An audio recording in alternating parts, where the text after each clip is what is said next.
Welcome back to my channel. இன்றைக்கி நம்ம சேனலில் எப்பவுமே நம்ம சேனலில் வந்து முக்கியமான விஷயம் மட்டும்தான் போடுவோம். இந்த சாப்பாடு செஞ்சு இந்த வாங்க வாங்கன்னு கூப்பிட்றது இந்த மாதிரி விஷயம்லாம் நம்ம அவ்வளோவா பண்ணுறதே கிடையாது. நமக்கு அது பிடிக்கவும் பிடிக்காது. சொல்லப்போனால் நானே யூடியூப்பில் வந்து நிறைய வீடியோஸ் வந்து அன்சப்ஸ்கிரைப் பண்ணிட்டேன். அந்தளவுக்கு வந்து வெறுப்பாகுது.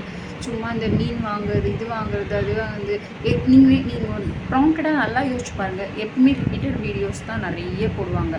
ட்ரெஸ் எடுக்கிறது இதுன்னு அது இதுன்னு ஒரு யூடியூப்பை திறந்தாலே மேக்ஸிமம் பர்சனல் ஃபுல்லாக அந்த யூடியூப்பில் இருக்கிற மாதிரி போடுறாங்க. ஸோ நம்ம அந்த மாதிரி பண்ணுறது இல்லை. இப்போ மெயின் ரீசன் நான் ஒரு வீடியோ போட்டேன்னா அந்த வீடியோ வந்து கண்டிப்பாக அது வந்து நமக்கு ஒரு எப்படி சொல்கிறது, ஒரு இம்பார்ட்டண்டான விஷயமா இருக்கணும். இப்போ நான் எதுக்கு இந்த வீடியோ இப்போ மேக் பண்ணுறேன்னு கேட்டிங்கன்னா, தங்க நகை கடன் நம்ம எல்லாருமே இப்போ ஆல்ரெடி வந்து முழு தொகையை செலுத்தி தான் வைக்கணுன்ற மாதிரி சொல்லிட்டாங்க. ஸோ மீட்டு வைக்கணும் அப்படின்ற மாதிரி சொன்னாங்க. ஸோ அதுக்கு நம்ம டீட்டெயில் வீடியோலாம் போட்டிருக்கோம். நம்ம சேனலை செக் பண்ணி பாருங்கள். இப்போ என்னென்னா இன்றைக்கி நியூவாக ஒரு ரூல் கொண்டு வந்திருக்காங்க. யாரெல்லாம் இதுக்கப்புறம் தங்க நகை கடை வைக்க போகிறீங்களோ உங்களுக்கு வந்து பியூரிட்டி சான்றிதழ் வேணும். அதாவது நம்ம தங்க நகையோட பியூரிட்டி என்னென்னு அப்படின்னு சொல்லி ஒரு அப்ரைசல் வந்து கேட்குறாங்க. ஸோ 18 கேரக்டரா 22 கேரக்டரா, ஒரு சில பேர்லாம் 21லாம் இருக்கும், 18.5 இந்த மாதிரிலாம் பியூரிட்டி வந்து மிஸ்மேட்ச் ஆகும். ஸோ அந்த பியூரிட்டி செக் பண்ணி பியூரிட்டியில் 75% மட்டும்தான் லோன் கொடுக்க சொல்லியிருக்காங்க. ஆல்ரெடி 75% தான் கொடுப்பாங்க. இப்போ வந்து பியூரிட்டி செக் பண்ணி தான் கொடுக்கணும். ஸோ பியூரிட்டிக்கு வந்து சர்டிஃபிகேட் மாதிரி நம்ம வாங்கணும் அப்படின்ற மாதிரி சொல்கிறாங்க. இப்படிலாம் பண்ணால் கொஞ்சம் ஓரளவுக்கு படித்தவங்க ஏதோ ஓரளவுக்கு தப்பிட்டு தர மாதிரி வந்துடுவாங்க.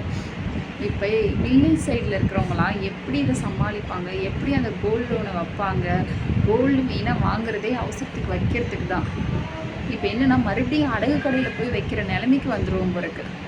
பேங்க்கில் இருந்தால் சேஃபாக இருக்கும்னு நினச்சி வச்சது போக இப்போ அடகு கடை மற்ற ஃபினான்ஸ்லாம் இருக்கும் பாருங்கள், அங்கே போய் வைக்கிற நிலமை வந்துடும். இவங்க என்ன சொல்கிறாங்க, ரிசர்வ் பேங்க்கில் இது வந்து அந்த போலி நகைகளை கண்டுபிடிக்கிறதுக்கும் ஸ்கேம் நடக்காமல் இருக்கிறதுக்கும் சொல்கிறாங்க. ஆனால் எப்பவுமே வந்து நம்ம நிறைய மிடில் கிளாஸ் பீப்புள்ஸ் இருப்பாங்க, புவர் பீப்புள்ஸ் இருப்பாங்க. ஒரு சின்ன ஒரு கம்மலாக இருந்தால் கூட அவங்களுக்கு அது பெரிய தங்கம். ஸோ அதுக்கெலாம் போய்ட்டு ஒரு சான்றிதழ் அதுக்கு ஒரு சார்ஜஸ்லாம் பே பண்ணி இதெல்லாம் பண்ணணுன்னா எப்படின்னு எனக்கு தெரில. கவர்மெண்ட் நமக்கு ரூல் போடுறதே இருக்காங்க. ஸோ எதுவுமே நமக்கு ஈஸியாக இருக்கிற மாதிரி இல்லை. வேணால் அவங்களே இந்த சான்றிதழை வந்து வேணால் ஃப்ரீயாக பண்ணி கொடுத்தாங்கன்னா நமக்கு என்ன ஓகே. ஆனால் இதுக்கப்புறம் நகை வைக்க போனாலே லேட் ஆகும் பிறகு. ஸோ மேக்ஸிமம் வந்து கோல்டு லோன்லாம் வந்து இப்போ அதுக்கு வேஸ்ட்டு. நம்ம கோல்டு வாங்குறதும் வேஸ்ட்டு, கோல்டு லோன் வைக்கிறதும் வேஸ்ட்டு. ஸோ நம்ம வேறு ஏதாவது சோர்ஸ் தான் இதுக்கப்புறம் வந்து எப்படி சொல்கிறது சோர்ஸ் பண்ணுற மாதிரி இருக்குது. ஸோ மறக்காமல் நம்ம வீடியோ கமெண்ட் பண்ணுங்கள், மறக்காமல் சப்ஸ்கிரைப் பண்ணுங்கள். நிறைய பேர் சப்ஸ்கிரைப் பண்ணுறீங்க, அப்புறம் அன்சப்ஸ்கிரைப் பண்ணுறீங்க. இதே ஒரு வேலையாகவே இருக்குது இந்த சேனல் ஆரம்பித்ததுலேருந்து. நம்ம வந்து கச்சாமுச்சான் வீடியோலாம் நம்ம போட முடியாது. ஏன்னா நமக்கு அந்த மாதிரி நான் வீடியோ போடுறதுக்கே முதல்ல சேனல் ஆரம்பிக்கல. அதனால் வந்து எனக்கு அந்த மாதிரி பிடிக்காது. ஸோ அந்த மாதிரி வீடியோ பார்க்கணுன்னு நினைக்கிறவங்க வேறு எங்கே வேணால் சப்ஸ்கிரைப் பண்ணி பாருங்கள். அதுக்கு நிறைய சேனல்ஸ் இருக்குது.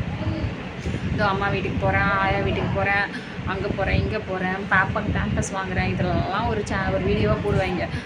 அந்த மாதிரிலாம் போட்டிருக்க முடியாது. அதுக்கு நிறைய சேனல்ஸ் இருக்குது. இந்த மேக்கப் போட்டு சமைக்கிறது இதெல்லாம் என்னென்ன எல்லார் வீட்லேயும் ஏதோ சமைக்க போகிறோம், ஏதோ சாப்பிட போகிறோம். ஏதாவது நம்ம டிஃப்ரெண்ட்டாக ஏதாவது கண்டுபிடிச்சி ஏதோ ஒரு டிஷ் செஞ்சால் பரவாயில்ல. எதுவும் இல்லை, ஏதாவது மொக்கையாக ஏதாவது செஞ்சுட்டு வீடியோ போடுறதுக்கு நான் ரெடி இல்லை. ஸோ நம்ம போடுற கண்டென்ட் ஒரு எப்படி சொல்கிறது, இப்போ ஒரு அவேர்னஸ் வீடியோ மாதிரி போடணும். எனக்கு மெயினாக நான் ஆரம்பித்தது தான். என்னோடய வீடியோ வந்து ஒரு அவேர்னஸ் வீடியோவாக இருக்கணும். நீங்கள் சொல்லுவீங்க நீங்கள் கூட தான் பெட் வாங்கிட்டு வீடியோலாம் போட்டிங்கன்னா, ஆக்சுவலி நான் செஞ்சுரி மேட்ரஸ் வந்து அமேசானில் வாங்கினேன். ஸோ நான் அதை பற்றி நான் ஜஸ்ட் ஒரு ஷார்ட்ஸ் மாதிரி ஒரு வீடியோ மட்டும்தான் இருக்குமே அப்படியே நான் பேசியிருக்க மாட்டேன். அதுமாரி அதுக்கப்புறம் இந்த வீடியோவும் போடணும். அதுக்கப்புறம் நான் நிறைய பொருள் வாங்கினேன். ஏன்னா நம்ம வீடியோ பார்த்துட்டு அவங்க ரெகுலராக வாங்குறாங்க, நம்மளும் வாங்கணும் அப்படின்ற மாதிரி யாருக்கும் எந்த தாட்டு வந்துடக்கூடாது. அதனால் நான் அதுமாரி பண்ணவே மாட்டேன். ஸோ மறக்காமல் நம்ம சேனல் சப்ஸ்கிரைப் பண்ணுங்கள், சப்போர்ட் பண்ணுங்கள். அதேமாரி கிட்டத்தட்ட எப்படி சொல்கிறது, இன்னைய வரைக்கும் நம்ம சேனலில் ஒரு வீடியோக்கு மட்டும் கமெண்ட்ஸ் வந்துக்கிட்டே இருக்கும். அந்த லக்ஷ்மி புட்டிக் டேமேஜ் சாரிக்கு அது நிறைய பாசிட்டிவ் கமெண்ட்ஸ் இருந்தாலும் அதுக்கு ஈக்குவல் 50-50 நெகட்டிவ் கமெண்ட்ஸ் இருக்குது. ஏன்னா நிறைய பேருக்கு நல்லா வந்திருக்கான். ஸோ வந்தவங்க அதை வச்சுக்கோங்க தான் நான் சொல்கிறேன். அதுக்கு என்னை வந்து ப்ளேம் பண்ணக்கூடாது, ஓகேவா? என் சாரியை நான் வீடியோவில் காமிச்சிருக்கேன், நீங்கள் எப்படின்னு பார்த்துக்கோங்க. அதுக்கு என்னவோ அதை மட்டும் பண்ணுங்கள். நான் அதுக்கு தான் நான் அந்த வீடியோ போட்டிருக்கேனே ஒழிய அவங்க நேமை டேமேஜ் பண்ணும், அவங்களோட இமேஜை வந்து க்ளோஸ் பண்ணும் அப்படிலாம் எதுவும் கிடையாது. எனக்கு சாரி இப்படி வந்திருக்கு, அவங்க எனக்கு மாற்றி தரல, அவ்வளோதான். நான் போய் பர்சனலாக கேட்க முடியுமா? எங்கே இருக்குது, ஏது இருக்குது, நான் எந்த ஊரில் இருக்கேன், அவங்க எந்த ஊரில் இருக்காங்க, இதுக்கு நான் இவ்வளோ செலவு பண்ணிட்டு அங்கே போயிட்டு அவங்கள்ட்ட சண்டை போட்டு வாங்கிட்டு வரத்துக்கு அதெல்லாம் நம்மளால் முடியாத விஷயம். அதுக்கு ஈஸி ரிட்டன் அவங்க வச்சுருக்கணும். நான் சொல்கிற ஒரே விஷயம் அதுதான்.